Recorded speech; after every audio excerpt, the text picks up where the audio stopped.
tey la aljuma fukki fan ak ñeent ci weeru sattumbar atum 2018 xibaar yi ngeen di bàyyi xel fii ci Mbour TV nuyoo bàngoog asalaamaaleykum wa rahmatullah. Kër Martin bokk ci région bu Fatick ak dëkk yu ko wër ñoom nag la ñu bëgg mooy ñu defal leen yoon yuuxu nañu wàllu nag jëme ko ci kilifa yi nee nañ bu loolee amul daañu lànk këndaare bañ a wote ci élection yi nga xamante ne bii moom la ñu dëgmal. Sali maire ba di Ousmane Gueye dellusi na ci bilan bi nga xamee ni def na ko diiru li mu nekk ci boppu mairie ba jëm ci wàllu santé éducation sport ak yi ni mel des na ci ànd ak moom. usine buy liggéey glace moom la ñu samp ca quai de pêche bu Mbour ngir nag jàppale mareyeurs yi ba ñu am foo xamante ne bii fa la ñuy denc seen i jën. Babacar Gueye conseiller technique la ca ministère de la santé dina ci dikk ci biir xibaar yi ñu séq njàng mi mu kawe mi amaloon appel la ngir taxawal nag ab comité bu dialogue social jëm ci enseignement supérieur des na ci ànd ak Mary Teuw Niane moom la ñu dénk njàng mu kawe mi takk gaangook des na ko tikki toftal ci xibaaru tàggat yaram yéen ñi safoo Mbour TV bu ngeen taxaloos daf mu dikk ak yéen ci yaatal gi.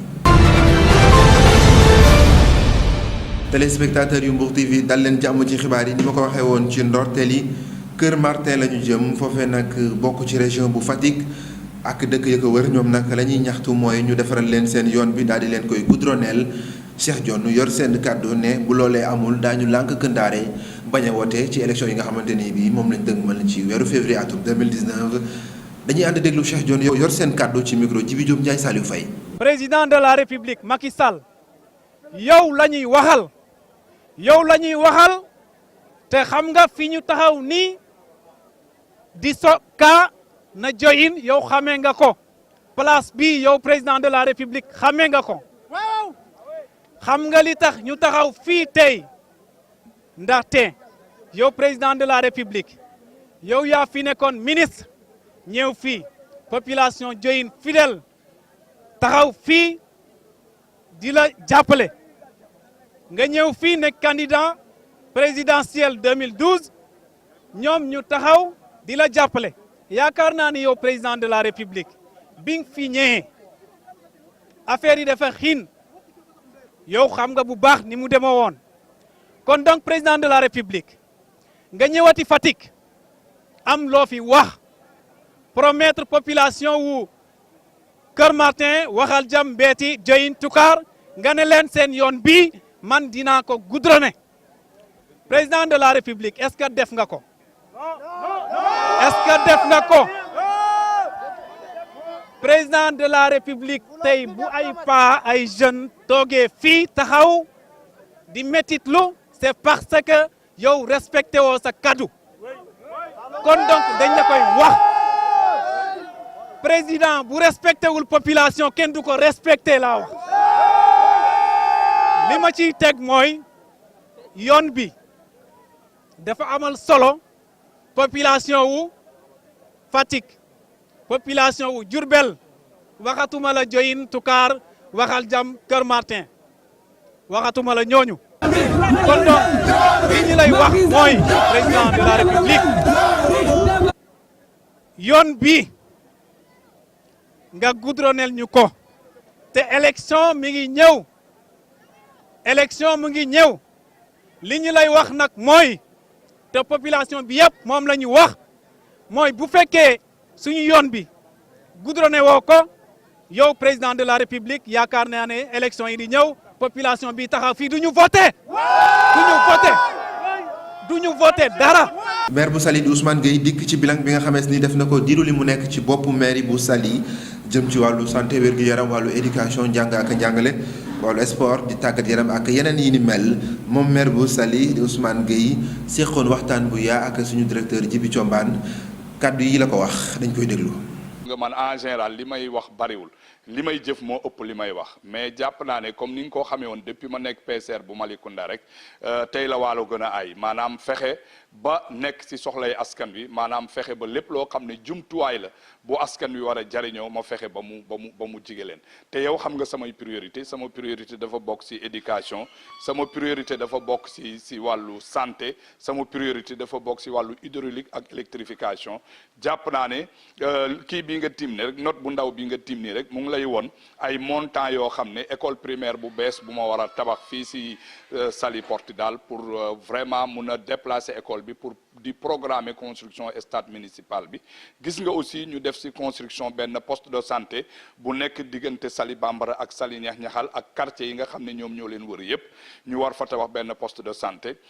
Gis nga aussi ñu prévoir éclairage public parce que ku wax yoon ay tali yu bees yu ma defar nga jàpp ne tali yooyu tamit war nañ def éclairage public bi kon jàpp naa ne si li nga ma xamee woon rek si laa nekk maanaam ci wàllu éducation gis nga ne tabax naa beneen école primaire bu bees boo xam ne Carrefour Malicounda 2 la ñu ngi ñaan yàlla déwén incha allah mu bokk bu école di ubbi si école yi nga xam ne ñu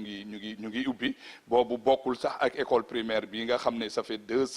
pratiquement 208 millions moom lañ si war a dépenser kon yaakaar naa ne la nga ma xamee woon rek si laa nekk mooy continuer di liggéey bañ si boole ak bruit gis nga aussi gis naa ne woon naa la fii aussi ne maa ngi préparer construction wu vraiment pour tabax lycée moderne bu Saly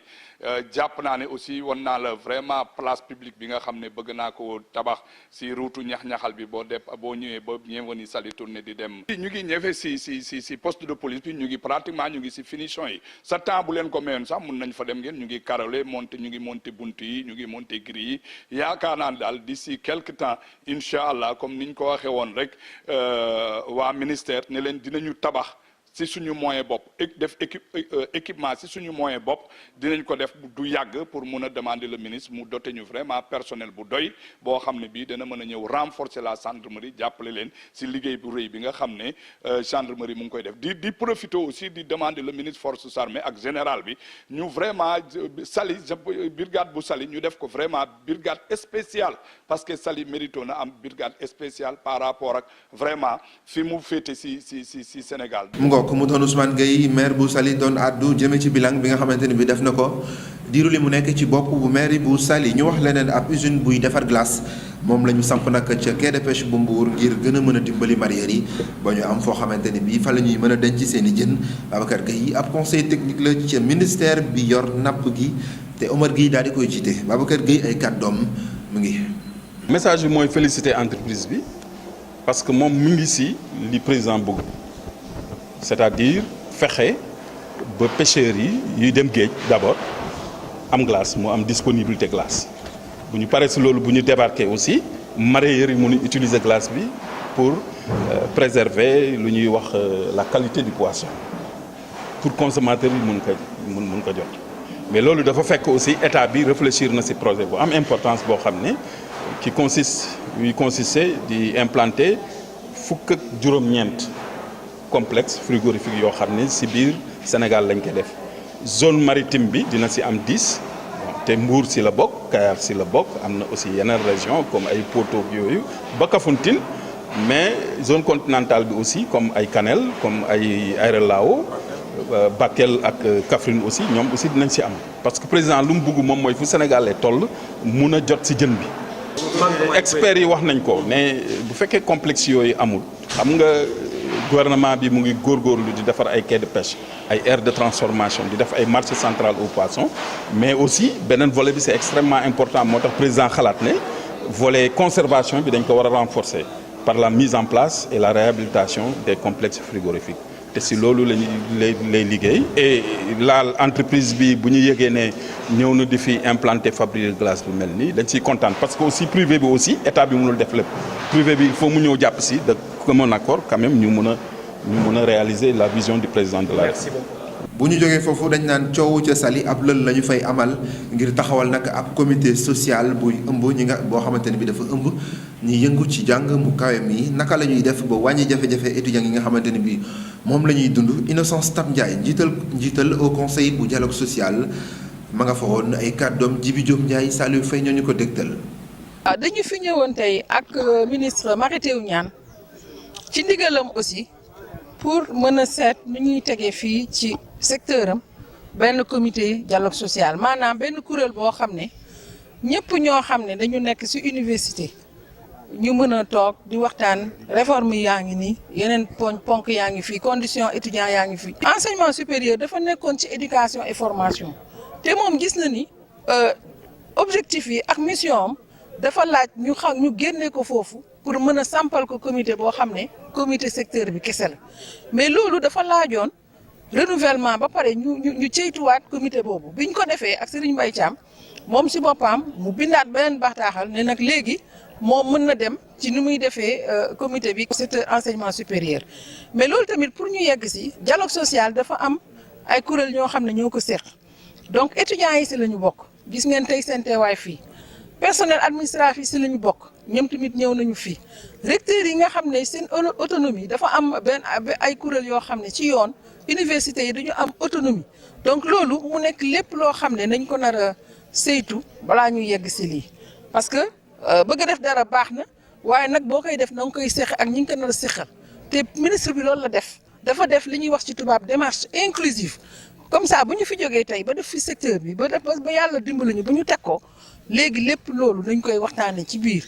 daanaka am na yeneen médiateur ci université yi loolu du yàq seen liggéey dara